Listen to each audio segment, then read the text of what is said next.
नमस्कार, आप देख रहे हैं न्यूज इंडिया। आपके साथ मैं हूं अभिषेक। इस बार लोकसभा चुनाव 7 चरणों में हो रहा है। अब तक 2 चरण में 190 सीटों पर मतदान हो चुके हैं और तीसरे चरण में 12 राज्यों की 95 सीटों पर चुनाव प्रचार अब जोरों पर है। इस बार 543 सीटों पर जीत दर्ज करने के लिए सत्ताधारी पार्टी बीजेपी ने अपनी पूरी ताकत झोंक दी है, तो वहीं सत्ता वापसी के लिए पीएम मोदी को मात देने के लिए सारे विपक्षी पार्टियों ने महागठबंधन किया है। लेकिन बीजेपी का सीधा मुकाबला कांग्रेस से है। दोनों ही पार्टियों ने हॉट सीट पर लगभग प्रत्याशियों की घोषणा कर दी है। तो वहीं हॉट सीटों में से एक अमेठी और रायबरेली में अब तक कांग्रेस ने उम्मीदवारों की घोषणा नहीं की है, जिसको लेकर आज रात 8 बजे कांग्रेस सीईसी की बड़ी बैठक है, जिसमें अमेठी से शायद राहुल गांधी और रायबरेली से संभवतया प्रियंका गांधी को उम्मीदवार बनाया जा सकता है। इससे यह संकेत मिल रहा है कि वायनाड के बाद अब राहुल गांधी अमेठी से चुनाव लड़ सकते हैं। बात करें अमेठी की, तो अमेठी से लगातार 3 बार राहुल गांधी सांसद रहे। 2019 में बीजेपी की स्मृति ईरानी ने उन्हें शिकस्त दी, लेकिन राहुल वायनाड से जीत गए। वहीं इस दांव को कांग्रेस दोहराने जा रही है। इसके साथ ही रायबरेली से प्रियंका गांधी के मैदान में उतरने की संभावना है। रायबरेली सीट पर कांग्रेस का दबदबा रहा है और पूर्व प्रधानमंत्री इंदिरा गांधी का रायबरेली निर्वाचन क्षेत्र रहा है। इसके साथ ही पिछले 5 बार से अगर कहें तो सोनिया गांधी यहां से सांसद बनती रही हैं। अब देखने वाली बात होगी कि क्या कांग्रेस अमेठी और रायबरेली सीट पर इस बार कब्जा कर पाती है या बीजेपी पिछली बार की तरह बाजी मारती है। चर्चा हम आज इसी मुद्दे पर करेंगे। हमारे साथ एक बड़ा गेस्ट पैनल भी होगा।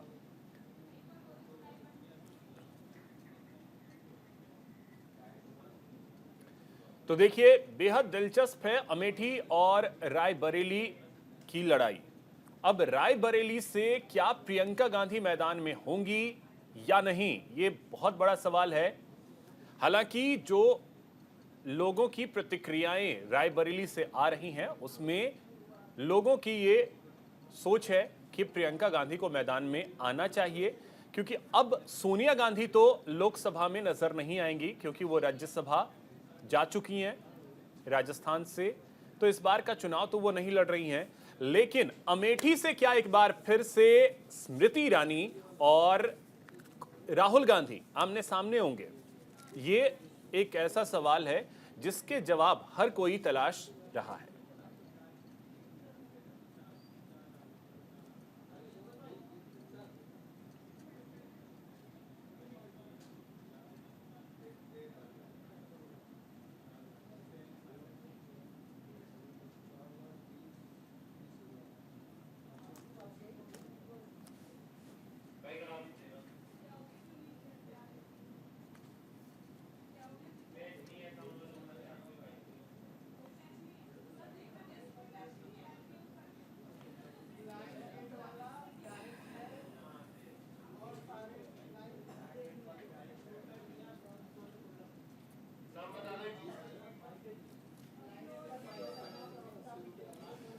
तो देखिए, 2024 के रण को अगर देखें तो बेहद दिलचस्प है इस बार का लोकसभा चुनाव।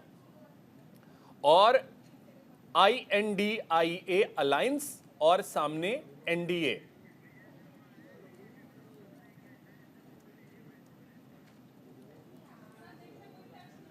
तो देखिए, एक एक करके हमारे साथ मेहमान सभी जुड़ रहे हैं। विजय शर्मा जी इस वक्त हमारे साथ जुड़ गए हैं। यश जी हमारे साथ जुड़ेंगे कांग्रेस से। निरंजन पोद्दार जी हमारे साथ होंगे राजनीतिक विश्लेषक के रूप में। अशोक यादव जी हमारे साथ होंगे, समाजवादी पार्टी के प्रवक्ता। विजय जी हमारे साथ फिलहाल जुड़े हैं। विजय जी, बहुत स्वागत है आपका न्यूज इंडिया पर। विजय जी, आवाज मिल रही है? जी नमस्कार। नमस्कार सर। सर, अब देखिए, 2 चरण के मतदान खत्म हो गए हैं। तीसरे चरण के लिए जोर तो लग रहा है, लेकिन खबर जिस तरीके से छन के आ रही है, स्मृति ईरानी जो आपकी कैंडिडेट है अमेठी से, उनकी चुनौती बढ़ने वाली है, क्योंकि खबर है राहुल गांधी मैदान में उतर सकते हैं। जी, मैं आपको बताना चाहता हूं, उनकी मुश्किलें कोई बढ़ने वाली नहीं है। वो तो उम्मीद कर रही है कि राहुल गांधी जी आए और पिछली बार की तरह फिर दोबारा से वो राहुल गांधी जी को हराएं। और आपने देखा होगा राहुल गांधी जी कैसे वायनाड भागे हैं, तो ये सबके सामने है। तो स्मृति ईरानी जी ने अपने क्षेत्र में बहुत सारा काम किया, वहाँ पे लोगों का प्यार पाया है। और वो ये नहीं है कि राहुल गांधी और प्रियंका गांधी जी की तरह अपना वहाँ पिकनिक मनाने जाते हैं। ये वहाँ जमीन पे जाती हैं, लगातार लोगों के संपर्क में रहती हैं, दुख सुख में उनके साथ रहती हैं। फिर मोदी जी के जो काम है, किस तरह से देश को मजबूत किया है, किस तरह से वहाँ के गरीबों को, दलितों को, पिछड़ों को, आदिवासियों को, महिलाओं को किस तरह से उनको अधिकार दिलाए गए हैं, उनके वेलफेयर का काम किया गया है, पढ़ाई का, शिक्षा का आपने देखा होगा।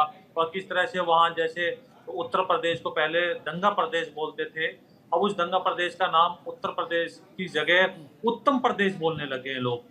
वहाँ लॉ एंड ऑर्डर की सिचुएशन देखेंगे, किसी भी मेरी माता बहनों से पूछोगे तो रात के 12 बजे भी निकलती है, तो किसी तरह का डर नहीं है। और किस तरह से माफियाओं को हमारे योगी जी ने और मोदी जी के नेतृत्व में मिट्टी में मिलाने का काम किया है।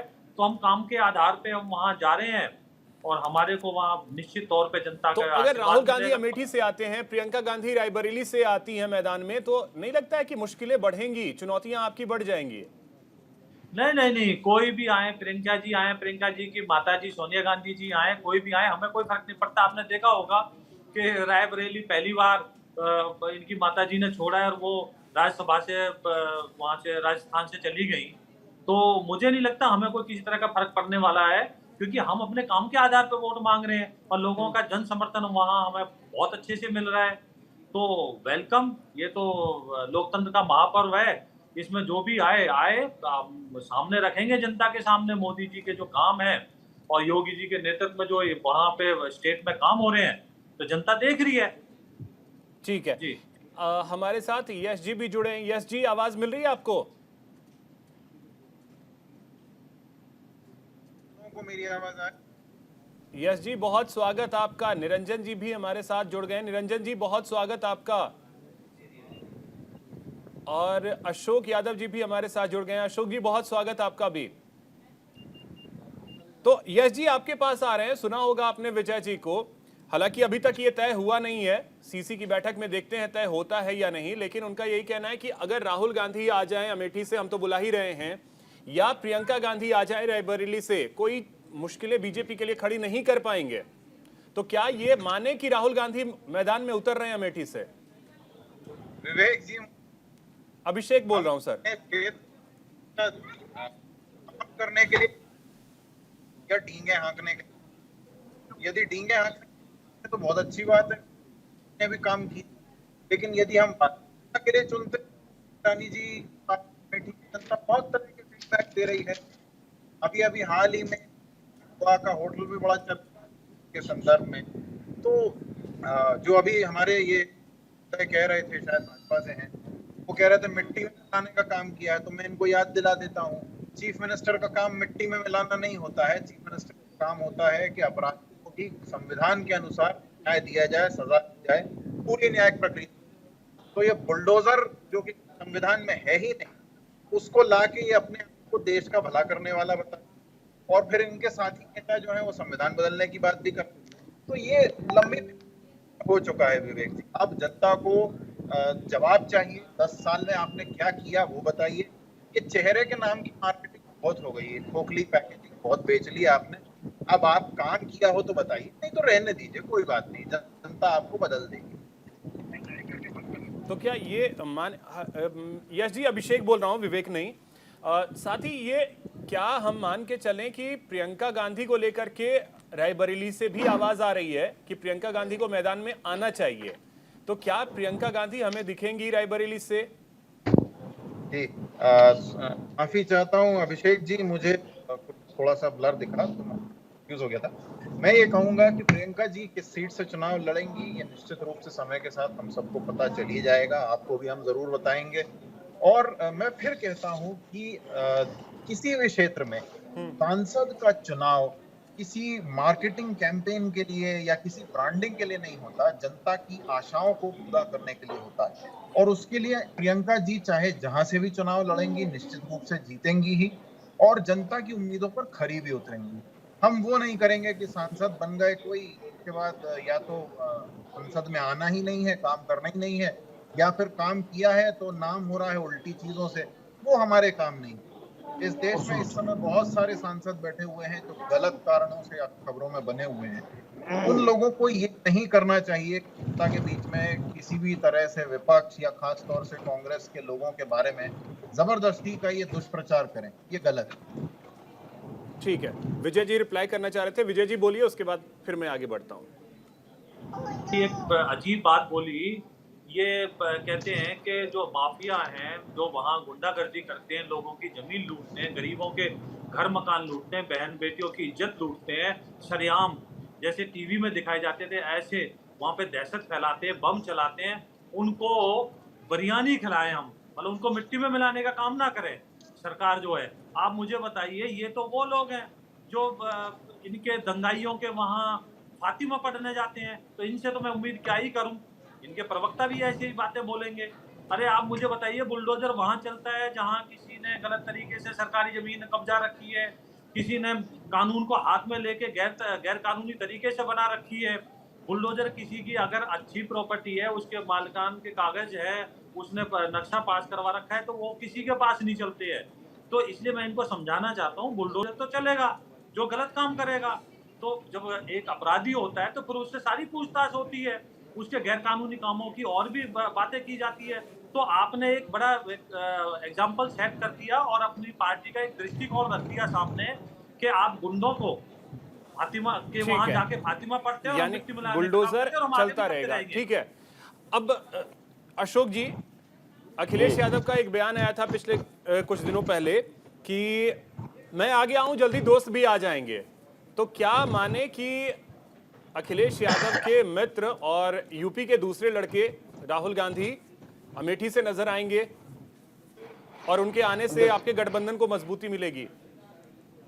बिल्कुल, देखिए गठबंधन को मजबूती मिली है और इसमें ऐसा नहीं है कि वो लड़ेंगे तभी गठबंधन को मजबूती मिलेगी।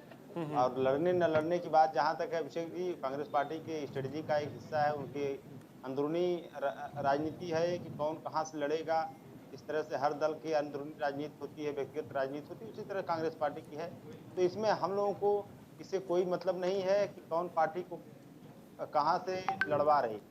हम लोगों को मतलब ये इस बात का है कि इंडिया गठबंधन का जो भी घटक दल है, उसके जो भी प्रत्याशी जिस भी 80 लोकसभा सीटों को उत्तर प्रदेश में वहां से लड़ रहा है, उसको मजबूती से जितवाने का लक्ष्य समाजवादी पार्टी का है। ये हमारी सबसे बड़ी जिम्मेदारी है, चूंकि हम यहाँ उत्तर प्रदेश में हमारी बड़ी भूमिका है। हम लगातार यही कोशिश करेंगे, अमेठी से, रायबरेली से, चाहे राहुल गांधी जी आए या प्रियंका जी आए या जो भी लोग आए, हम उनको जिताएंगे। ये इसका हम गारंटी दे रहे हैं। नहीं, एक देखिए, आप गठबंधन का हिस्सा हैं, परसेप्शन एक बनता है ना। आप जैसे देखिए, अखिलेश यादव ने कुछ सोच करके ही चुनाव मैदान में उतरने का सोचा होगा, एक परसेप्शन बनता है। कन्नौज से उन्होंने सोचा कि चलो चुनाव लड़ते हैं। तो राहुल गांधी अगर अमेठी से आते हैं, प्रियंका गांधी रायबरेली से आती हैं, और अगर कन्नौज से अखिलेश यादव जो कि नॉमिनेशन कर चुके हैं वो मैदान में रहेंगे, तो एक अलग तरीके का परसेप्शन आपके गठबंधन के लिए नहीं लगता है आपको कि बनेगा? बिल्कुल, देखिए अभिषेक जी आपकी बात सही है, एक परसेप्शन बिल्डअप होता है, इसमें कहीं कोई दो राय नहीं। और हम लोग भी यही चाह रहे हैं। राहुल गांधी जी बड़े चेहरे हैं, प्रियंका जी बड़े चेहरे हैं, उनका भी बड़ा चेहरा है। तो अगर ये लोग आएंगे तो गठबंधन को और प्लस वहाँ के क्षेत्र के लोगों में एक जोश और ऊर्जा का संचार होगा। लेकिन इसके बावजूद भी जो भी वहाँ से कैंडिडेट कांग्रेस पार्टी देगी, जो भी कैंडिडेट दे देगी, वो इंडिया गठबंधन का कैंडिडेट होगा। और समाजवादी पार्टी की अहम जिम्मेदारी है उस कैंडिडेट को न सिर्फ अमेठी रायबरेली, अभिषेक जी, जहाँ जहाँ हमारे कैंडिडेट हैं वहाँ हम लोग लग के मिल के आपस में उस कैंडिडेट को जिताएंगे। क्योंकि देखिए मामला बहुत बड़ा है। अभी हमारे भाजपा के साथी बड़ी बातें कर रहे थे कि माफिया को हटा दिया, बुलडोजर चलवा दिया, क्या क्या बातें जो बोल रहे थे। अगर यही बात है माफियाओं का, तो माफियाओं का ये कैटेगराइजेशन क्यों करती है भारतीय जनता पार्टी? आप अगर ये मैं सवाल पूछूं कि बनारस में क्या माफिया नहीं है? बनारस में जो माफिया घूम रहे हैं पुलिस स्क्वाड में, वो साधु संत सन्यासी हैं, बताइए जरा। ठीक है, तो देखिए माफियाओं का जातीकरण भारतीय जनता पार्टी करती है कि फला जात का माफिया है तो अपने नाक का बाल हो, हमारा चहेता, उसके ऊपर कुछ नहीं होना है। उसकी जमानत भी हो जाती है और उसके आगे पीछे पुलिस की स्क्वाड भी चलती है, तो सरकार का भी चहेता बन के रहेगा। जो नहीं तो माफिया ऐसा था तो फिर गाड़ी भी पलटी थी, और गाड़ी की जब पलटी थी तो वहां कोई जाति देख के तो नहीं पलटी थी, जहां तक जानकारी है। मैं देखिए ठीक है, अभिषेक जी, मैं गाड़ी पलटाने की बात नहीं कर रहा हूँ, मैं बात कर रहा हूँ पर्टिकुलर बनारस की। क्या बनारस में माफिया नहीं है? ठीक है। निरंजन जी आपके पास आ रहे हैं, और अब जरा सा ये समझना चाहेंगे, दो प्रमुख सीटें रही हैं कांग्रेस की, अमेठी और रायबरेली। माना जाता है कि ये परंपरागत सीट है कांग्रेस की जी। इन दोनों सीटों पर उम्मीदवारों के ऐलान को लेकर के इस तरीके का असमंजस, या इसे कोई स्ट्रेटेजी माने, या वाकई में असमंजस है?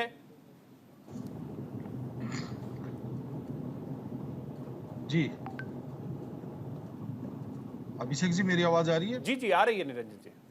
हाँ, देखिए अभिषेक जी, ऐसा है, असमंजस तो निश्चित रूप से दिखाई दे रहा है। ये बात इसलिए कह रहा हूँ क्योंकि जिस तरीके से अमेठी की, मैं विशेष बात कर रहा हूँ अमेठी की, अमेठी के अंदर जिस तरीके से आज के कांग्रेस के हालात है, उस हिसाब से निश्चित रूप से देखिए पार्टी के पास भी उस चीज की रिपोर्ट मिल रही है।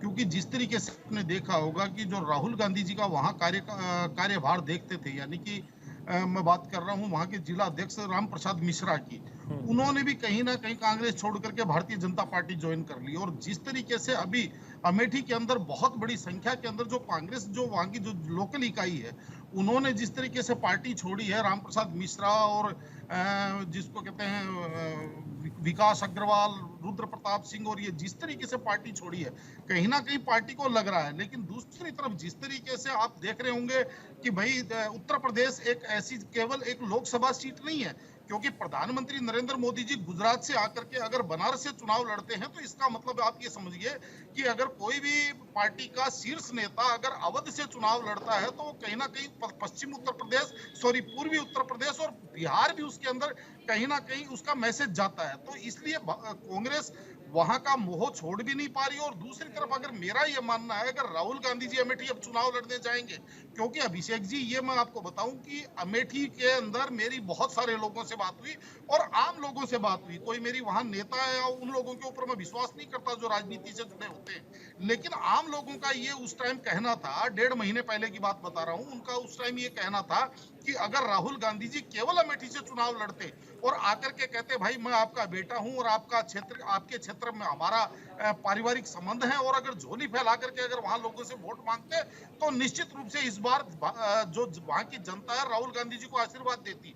लेकिन अब जिस पहले वो वायनाड से उन्होंने पर्चा भरा और वायनाड चुनाव लड़ने चले गए, और अब अगर वो अमेठी जाते हैं, तो मेरे हिसाब से कहीं ना कहीं कांग्रेस अगर ये फैसला करती है, तो मेरा ये मानना है कि कांग्रेस की नीति और रीति के ऊपर जिस तरीके से ये रहता है कि भाई इनकी नीतियां कौन बनाता है, ये फिर वो सवालों के घेरे में आ जाएंगी। क्योंकि मेरा ये मानना है कि ये एक तरह का समझ लीजिए राहुल गांधी जी को, तो क्या निरंजन जी गांधी परिवार इन दोनों सीटों से अब दूरी बनाएगा?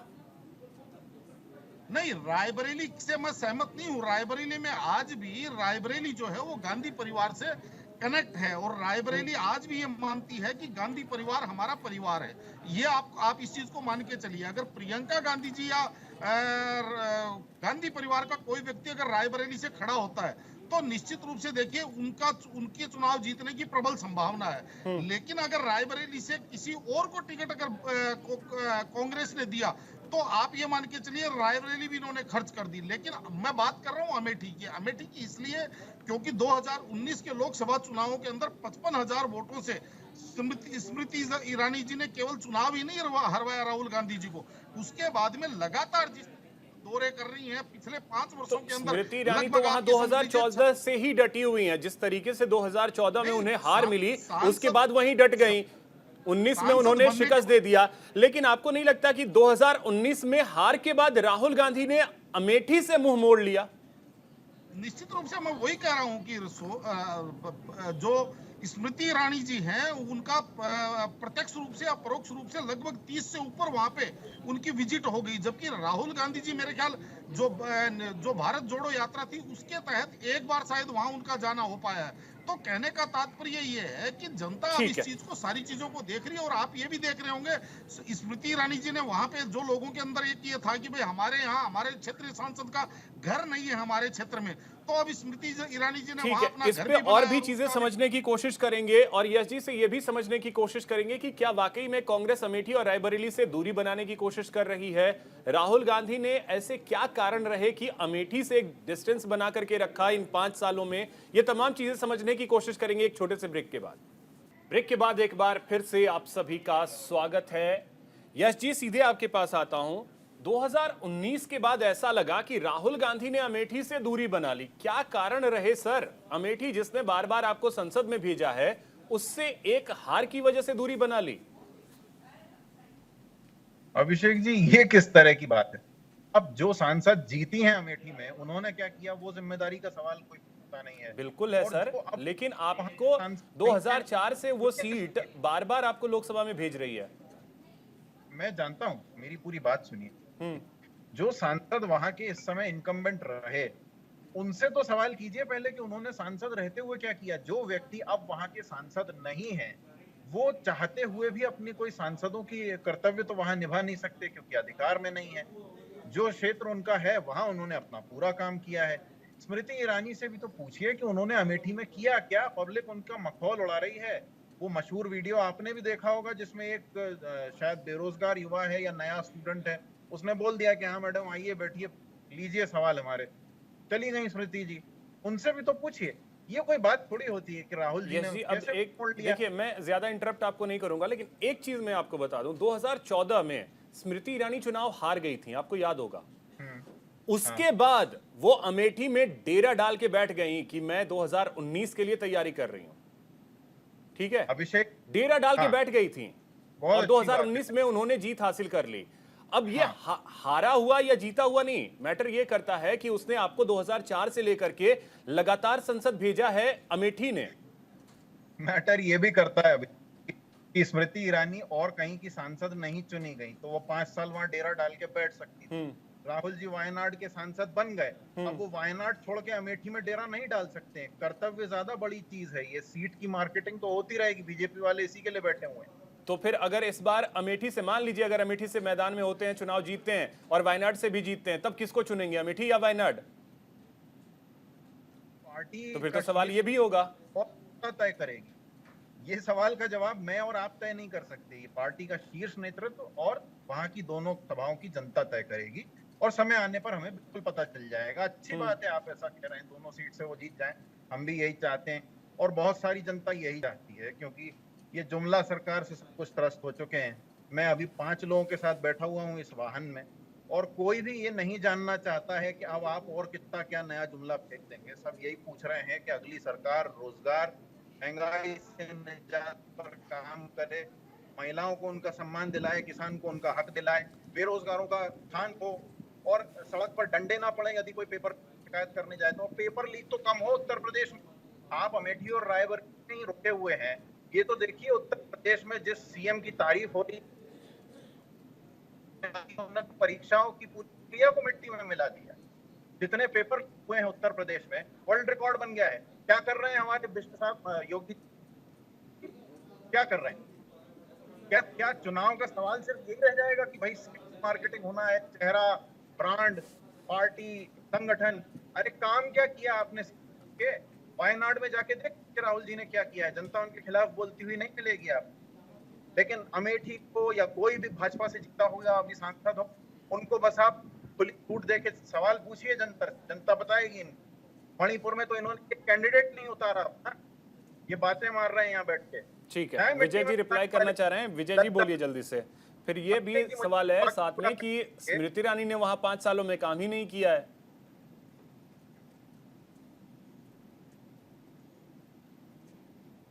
विजय जी शायद आप म्यूट हैं सर। नहीं, अभी आवाज आ रही है मेरी? आ रही है, बोलिए। जी जी, अभिषेक जी, मेरे ख्याल से कांग्रेस प्रवक्ता ना तैयारी के साथ नहीं आए हैं। इन्हें बताइए कि हार जीत से क्या फर्क पड़ता है। हम तो जनता की सेवा के लिए हैं। पॉलिटिकल आदमी जो भी होता है वो हार जीत से नहीं, वो 24 घंटे जनता की सेवा में रहता है। जनता का अगर अभी आशीर्वाद हमें नहीं मिला तो नेक्स्ट मिलता है। जैसे कि स्मृति ईरानी जी ने देखा 2014 में हार गई, तो 2019 में जनता ने देखा कि ये तो हारने के बाद भी हमारी सेवा में लगी हुई है। पर यश जी खुद मान रहे हैं, तो वो तो वायनाड चले गए थे। वो तो वायनाड चले गए थे, इसलिए जनता जो अमेठी की उसको देख नहीं पाए। तो अभी भी वही हाल है, उन्होंने वायनाड से इलेक्शन लड़ा है, तो आप क्यों जनता को धोखा देने के लिए आप अमेठी आना चाहते हो? अब मैं बताता हूँ ये क्यों आना चाहते हैं अमेठी। आज इनके जो जनरल सेक्रेटरी है वेणुगोपाल जी, उन्होंने साफ साफ बोला है कि सीपीआईएम ने आरोप लगाया है, सीपीआईएम जो इनकी सहयोगी पार्टी है इंडी गठबंधन की, कि उन्होंने वहां कब्जा कर लिया, यानी कि वो जीत रहे हैं, ये आरोप लगा रहे हैं। तो मेरे ख्याल से राहुल गांधी जी वहां बहुत बड़े मार्जिन से वायनाड में हार रहे हैं, तो इसलिए उनके लिए कोई रास्ता नहीं बचा, मजबूरी में हो सकता है वो दोबारा अमेठी आए, लेकिन अमेठी की जनता उन्हें सबक सिखाने के लिए तैयार बैठी है। और ये तुष्टीकरण की जो राजनीति करते हैं ना, उसकी भी ये पराकाष्ठा करते हैं। एक सजा याफ्ता आदमी का वहां जाके ये कैसे इस तरह की बातें करते हैं, वो फातिमा पढ़ते हैं वहां जाके।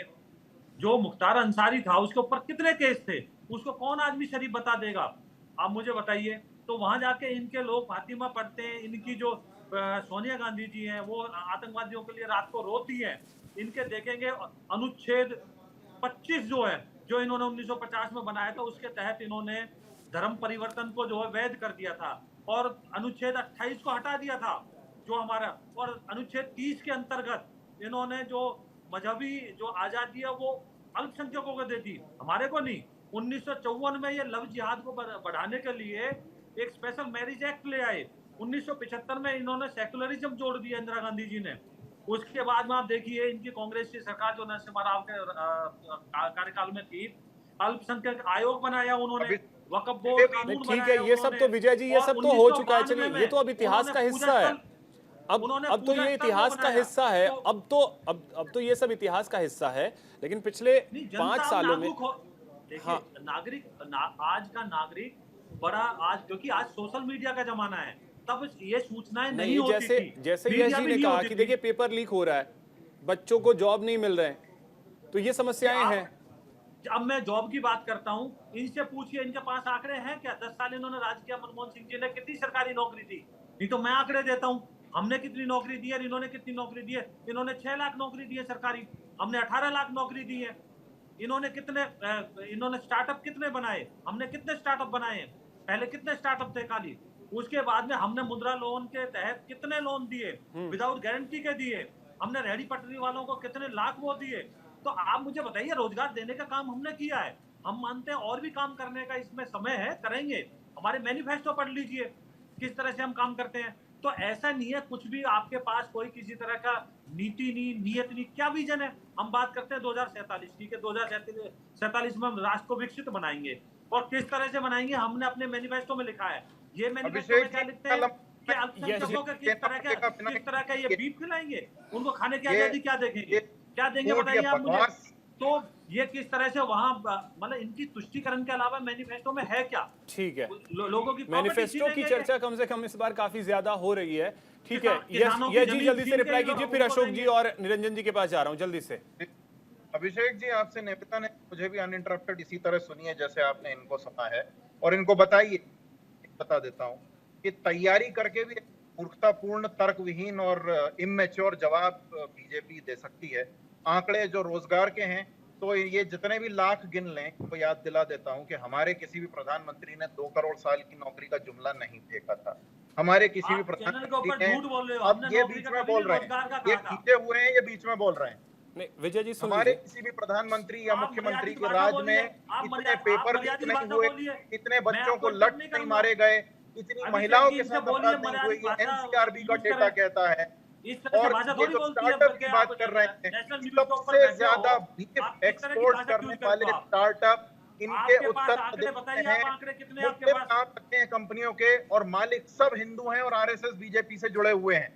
तो ये हमें ना सिखाएं, हम इनसे 150 साल आगे चल रहे हैं। और इनको बता दीजिए 2047 की बात बाद में करेंगे, पहले अगले 5 साल का रोड मैप रखें।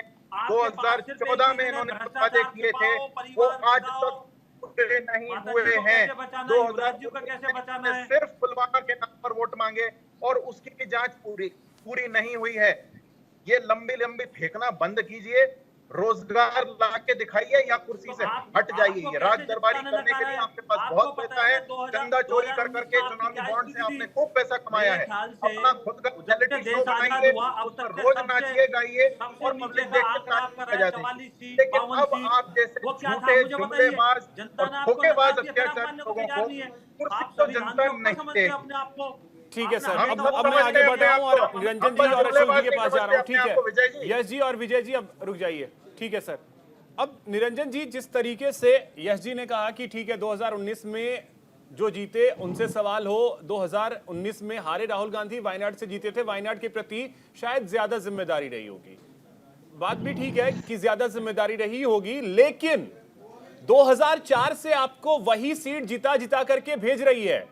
एक बार अगर आप महज 55,000 के वोटों से हारते हैं, जिसका जो मैनेजेबल है, अगले चुनाव में आप उसे मैनेज कर सकते हैं, आपने वहां से पूरी तरीके से मुंह मोड़ लिया। देखिए अभिषेक जी, जितना मैं जानता हूं चुनावी राजनीति को, उसके अंदर तो जब कोई व्यक्ति कहीं से सांसद नहीं बनता है या कहीं से चुनाव लड़ने की इच्छा करता है, वहां पहले से 5 साल से तैयारी करना चालू करता है। यानी कि लोगों के दुख सुख में शामिल होता है और वहां लोगों की जो पीड़ाएं हैं, लोगों की जो शिकायतें हैं, उनके अंदर जो यथावत संभव होता है, यानी कि उस टाइम कोई भी कॉन्स्टिट्यूशन पद पे नहीं होता है, लेकिन वो लोगों के साथ जुड़ाव करता है और लोगों की समस्याओं के अंदर भागीदारी निभाता है। क्योंकि हमारे यहाँ इसको देसी भाषा के अंदर कहा जाता है कि फलाने क्षेत्र से चुनाव की तैयारी कर रहा हूं मैं, तो मतलब इसीलिए उस क्षेत्र के अंदर वो डेरा डाल करके या घूम फिर करके और या जिस तरीके से भी जनता के साथ कनेक्ट करने की बात कर रहे हैं। और एक दूसरी तरफ आप ये समझ लीजिए, अमेठी जो परंपरागत सन 1962 से समझ लीजिए कांग्रेस के पास रही है, या यूं कहें कि गांधी परिवार के पास रही है, और 2004 से तो लगातार राहुल गांधी जी वहां 2004 से 2009 में वहां सांसद थे। तो मेरे हिसाब से अगर ये कहते हैं कि वहां सांसद हट गए इसलिए उनका वहां जाना या लोगों के साथ वहां 1 to 1 बनाना कोई वहां पे कोई सार्थकता नहीं थी या वो नहीं उनका करना नहीं बनता था, तो मेरे हिसाब से कहीं ना कहीं ये थोड़ा सा इनकी सोच हो सकती है, मेरी सोच नहीं। क्योंकि चुनाव के पहले भी लोग संपर्क बनाते हैं, बिना जीते भी संपर्क बनाते हैं। ये तो 2 बार के सांसद रहे, पहली बात।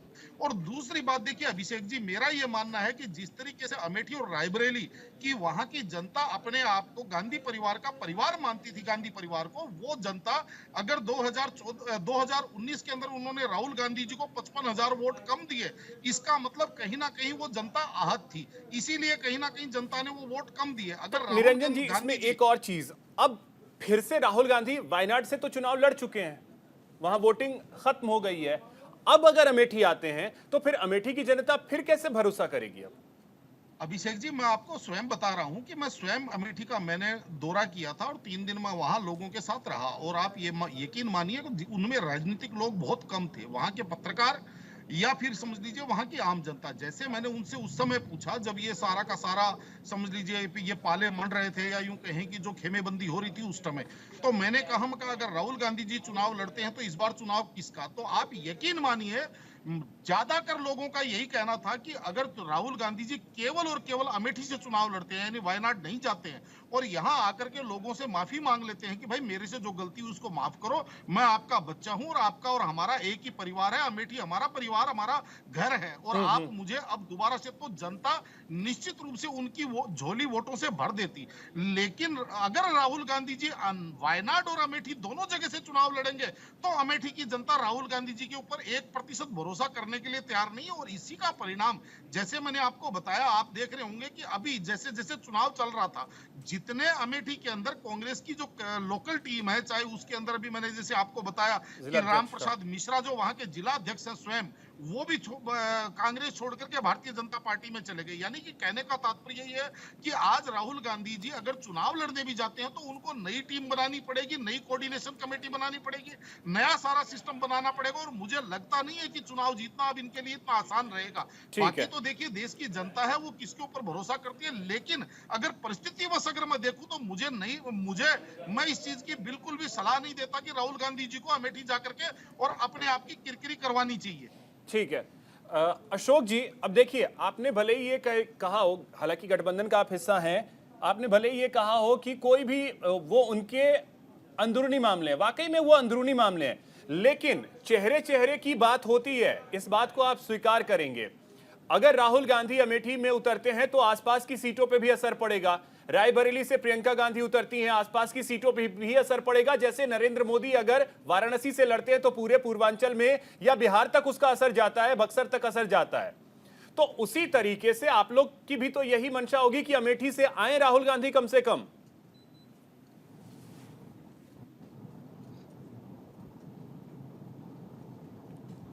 अशोक जी शायद आप म्यूट हैं सर।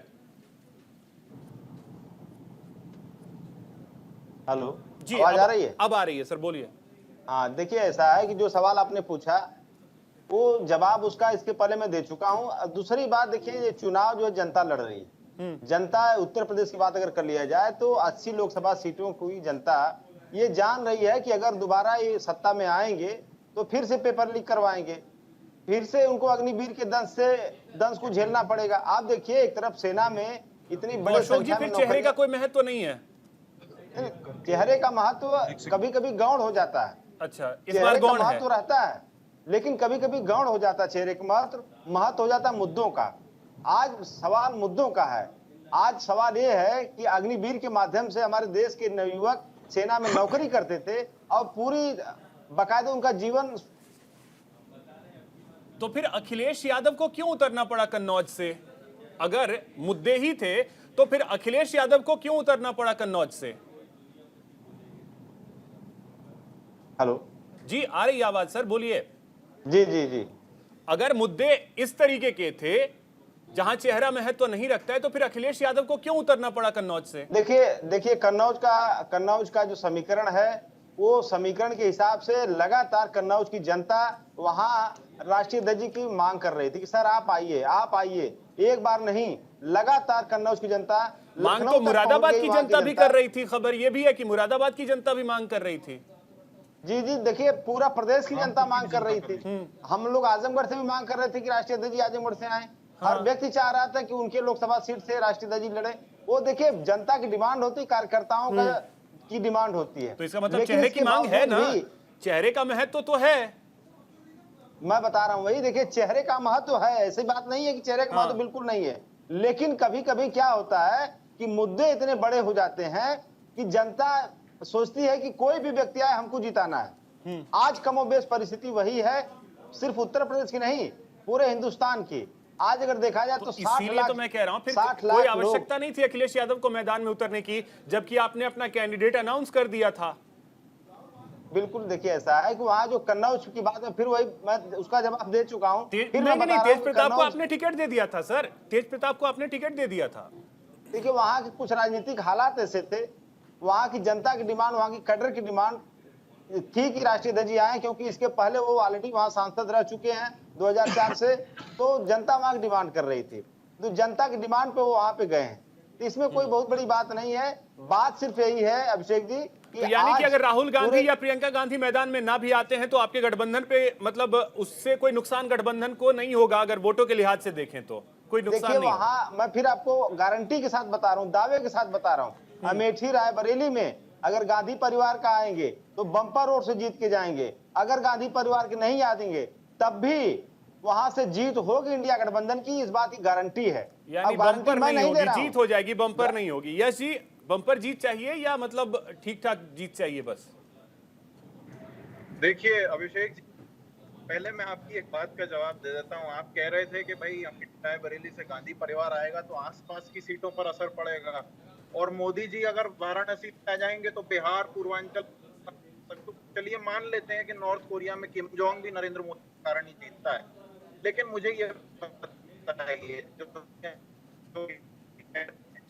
कि जनता के लिए ठीक है, चेहरे की अहमियत है, सब कुछ है, लेकिन पहली बात तो ये है चेहरे की वो अहमियत कमाई जाती है। गांधी परिवार का भी तो आज नाम है, वो है 5 पीढ़ियों से वो बलिदान देते आ रहे हैं, तब जाके आज आप सिर्फ गांधी परिवार का नाम ले लेके भाजपा वाले रोते रहते हैं। तो भरोसा, फेस वैल्यू, ये कमाई जाती है।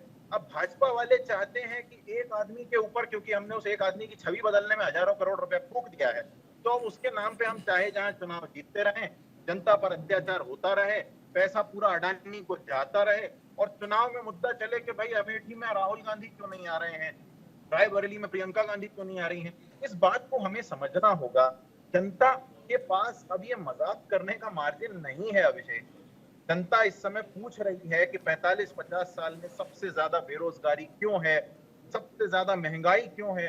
और ये जो महंगाई दर के आंकड़ों से खेल खेल के बताते रहते हैं, तो सिलेंडर पहले से 3 गुना महंगा क्यों है, आज जनता के जेब में बचत क्यों नहीं है, आज जनता का पैसा छोड़ा छोड़ा के अलग अलग तरीके से और अडानी को क्यों दे दिया जाता है, क्यों साधारण सी पब्लिक सुविधाएं जो हैं वो प्राइवेट हाथों में दी जा रही हैं, और दूसरी तरफ अपनी वाहवाही का डंका बजाया जा रहा है। तो चुनाव को और सांसदीय क्षेत्र को, सांसद प्रतिनिधि को, सांसद प्रत्याशी को गंभीरता से लेने की जरूरत है। आप केवल ये जुमलेबाजी से अब नहीं हो सकता है, जनता को जवाब चाहिए, रिजल्ट्स चाहिए, जमीन पर काम चाहिए। आप 2047 की बात करते हैं, आपका कल का ठिकाना नहीं है। IMF बता चुका है कि आप अपनी GDP के बराबर पहुंच गए हैं लोन लेते लेते, जिसका कोई भी लाभ जनता को नहीं मिला। इन्होंने विकास के नाम पे केवल दोस्तों को ठेके बांटे हैं, स्टार्टअप के नाम पे इनके दोस्तों के बीफ एक्सपोर्ट्स चल रहे हैं, और जहां कहीं भी लॉस होता है वो पूरा जनता पर डाल दिया जाता है। पैसा कहां गया, 205 लाख करोड़ रुपए कर्ज का, 3 बार RBI का कैश रिजर्व, ये पैसा कहां गया? यश जी, आपको हमेशा ये कहीं ना कहीं शिकायत रहती है कि मैं आपको इंटरप्ट करता हूं, अनइंटरप्टेड आपने बोला। अब मैं यही चीज आपसे पूछ रहा हूं, मैं यही चीज पूछ रहा हूं, तो इतना विलंब क्यों सर वैसी सीट पे जो आपका गढ़ रहा हो? वही तो मैं भी पूछ रहा हूं। आपने ये बोल दिया 5 पीढ़ी से वो नाम कमाया गांधी परिवार ने, मानते हैं नाम कमाया, लेकिन उसी नाम के बूते आगे बढ़ना है या अब अपने काम के बूते आगे बढ़ना है? आप मुझे ये बता दीजिए। अभिषेक जी, बात बहुत सिंपल है। एक तो ये है कि वायनाड गए तो वायनाड करके दिखा दी। आज वहां की जनता को उनकी आलोचना करती मिल सकती है, निंदा करती नहीं। लेकिन आप यदि ये कहते हैं कि भाई इतना विलंब क्यों, तो मैं आपको याद दिलाता हूँ, कुछ साथी हैं हमारे देश में, मीडिया में, सोशल मीडिया में, जो मोदी जी के विलंब की मीडिया पर फैला देते, मोदी अगर चुप है तो कुछ बड़ा होने वाला है। और नहीं सर, देखिए, बीजेपी ने पहली लिस्ट में नरेंद्र मोदी का नाम वाराणसी से तय कर दिया, गृह मंत्री का नाम तय कर दिया। अब ऐसी सीटों के लिए अगर जनता वेट करे कि पता नहीं कौन आएगा नहीं आएगा, अभी तक ये असमंजस की स्थिति अगर है, चुनाव चल रहे हैं, इस बीच में भी अगर असमंजस रहेगा, आपके जिलाध्यक्ष आपको छोड़ करके जा रहे हैं। नहीं नहीं नहीं, देखिए इस समय भी वही है जो हम आपको बार बार कहने की कोशिश कर रहे हैं, मैं और यादव जी और सभी बहुत सारे लोग, जनता के लोग, कि इस समय ये चुनाव केवल चेहरों का है। ये चुनाव इस बात का है कि आप जब रोते हुए फौज के नाम पे वोट मांगते आए, अपनी गलतियों के को सिंपैथी वोट में कन्वर्ट करते आए, उसके बदले में आपने जनता को दिया क्या? सवाल है बेरोजगारी का क्या, अपराध। विजय जी, जनता को आपने 10 साल में दिया क्या?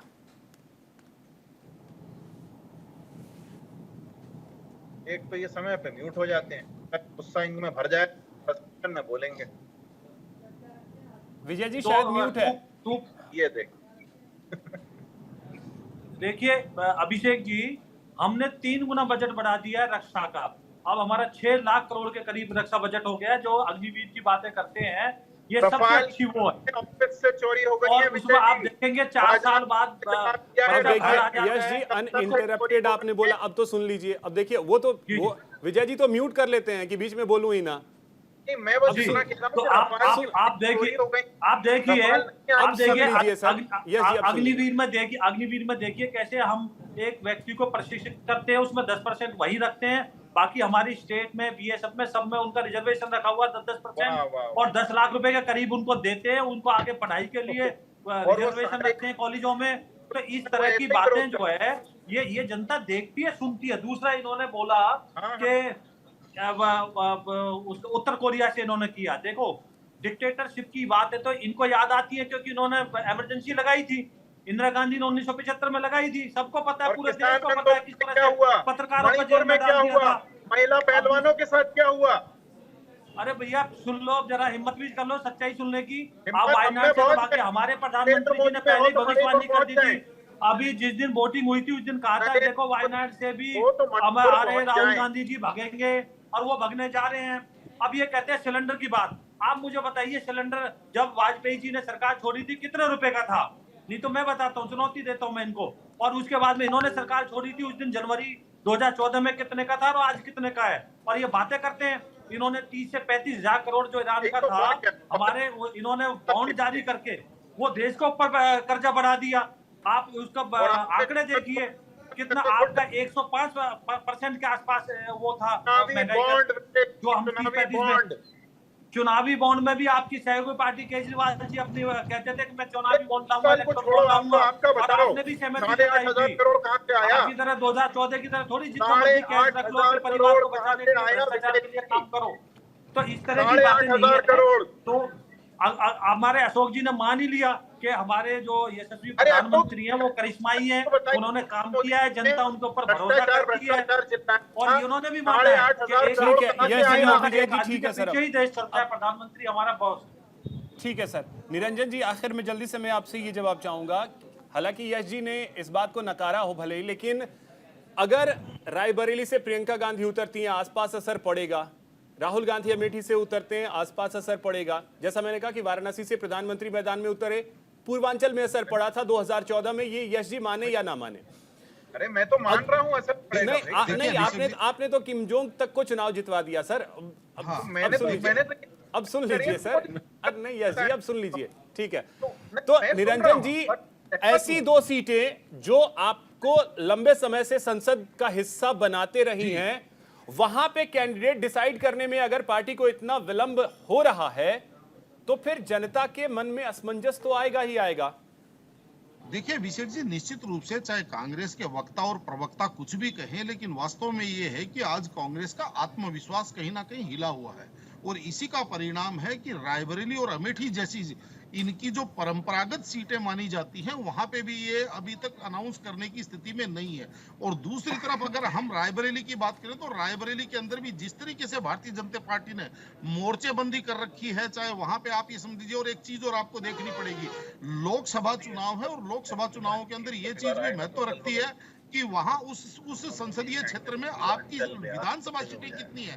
तो ये ऐसा पहली बार है कि वहां कांग्रेस की एक भी विधानसभा नहीं है रायबरेली संसदीय क्षेत्र के अंदर, तो कांग्रेस को ये चीज भी दिखाई दे रही है, और कदाचित इसी वजह से तो मुझे ऐसा लग रहा है कि कहीं प्रियंका गांधी जी आनाकानी कर रही हैं चुनाव लड़ने से, क्योंकि उनको ऐसा लग रहा है कि कहीं राजनीतिक रूप से उनको भी खर्च ना कर दिया जाए। तो निश्चित रूप से देखिए अभिषेक जी, मेरा तो ये मानना है कि कांग्रेस को सबसे पहले तो अपनी नीतियां और अपना जो रणनीतियां हैं इनके अंदर आमूल चूल एक बार बैठ करके सोच करके और विचार करने की जरूरत है, ना कि केवल दूसरे के ऊपर आक्षेप। चलिए निरंजन जी, तो आज सीसी की बैठक है, देखते हैं उसमें क्या चीजें निकल करके आती हैं, ये देखना भी बेहद अहम होगा। बहुत शुक्रिया आप सभी का हमारे साथ जुड़ने के लिए और इस चर्चा में शामिल होने के लिए।